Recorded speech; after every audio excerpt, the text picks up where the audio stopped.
মিষ্টি কুমড়া শাকের দুর্দান্ত একটা ভর্তার রেসিপি। মিষ্টি কুমড়া শাকের ভর্তা খেয়েছিলেন কখনো? না খেলে একবার হলেও এই ভর্তাটা ট্রাই করবেন। আমার বিশ্বাস সবাই পছন্দ করে খেয়ে নেবে, আপনার নিজেরও অনেক পছন্দ হবে।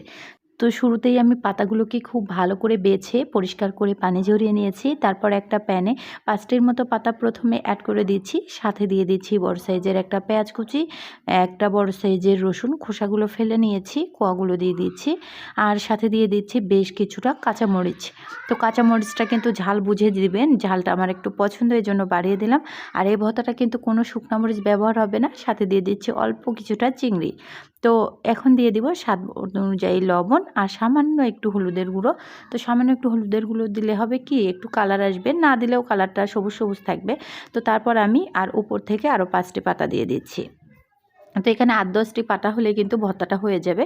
সামান্য একটু পানি দিয়ে দিচ্ছি, পানির পরিমাণ বাড়িয়ে দেওয়ার প্রয়োজন নেই।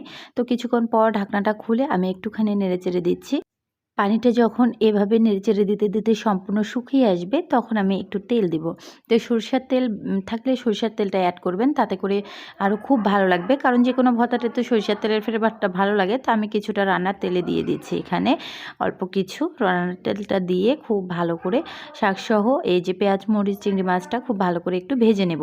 তো শাকটা কিন্তু একদম কালো করে ভেজে নেওয়ার দরকার নেই, জাস্ট পেঁয়াজ মরিচটা প্রয়োজনে সাইডে রেখে একটু ভেজে নেবেন। তো আমি ঠিক যেভাবে ভেজে নিচ্ছি, তো খুব বেশি একদম কড়া করে ভেজে নেওয়ার কোনো প্রয়োজন নেই।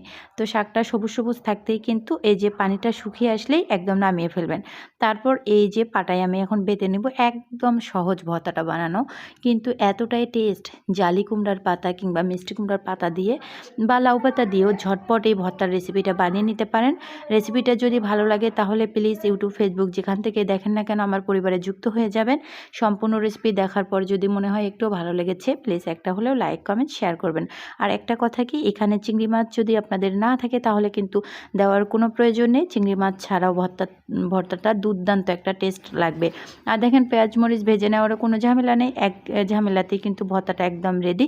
আর এখানে চাইলে আপনারা কাঁচা পেঁয়াজটা দিতে পারেন, তবে আমি মনে করি কি কাঁচা পেঁয়াজটা না দিলেও টেস্টটা ভালো আসে আর ভর্তাটা দীর্ঘক্ষণ থাকবে। যাদের একেবারেই পছন্দ কাঁচা পেঁয়াজের ভর্তাটা, তারা একটুখানি অ্যাড করতে পারেন। সবশেষে একটু সরিষার তেল অ্যাড করে দিলাম সুন্দর একটা ফ্লেভারের জন্য।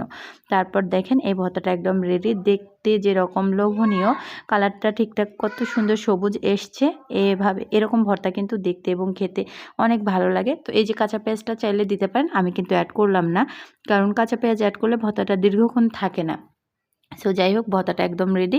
এখন একটু পাটাটা মুছে আমি খেয়ে নেব। যে কোনো ভর্তা বানালে আমার এইভাবে খেতে বেশ ভালো লাগে। অনেকেই হয়তো পছন্দ করেন না, তো যারা পছন্দ করেন না তাদের খাওয়ার প্রয়োজন নেই, যারা খান তারা তো অবশ্যই বোঝেন। ভিডিওটা দেখার জন্য সবাইকে অসংখ্য ধন্যবাদ। ভালো থাকবেন, আল্লাহ হাফিজ।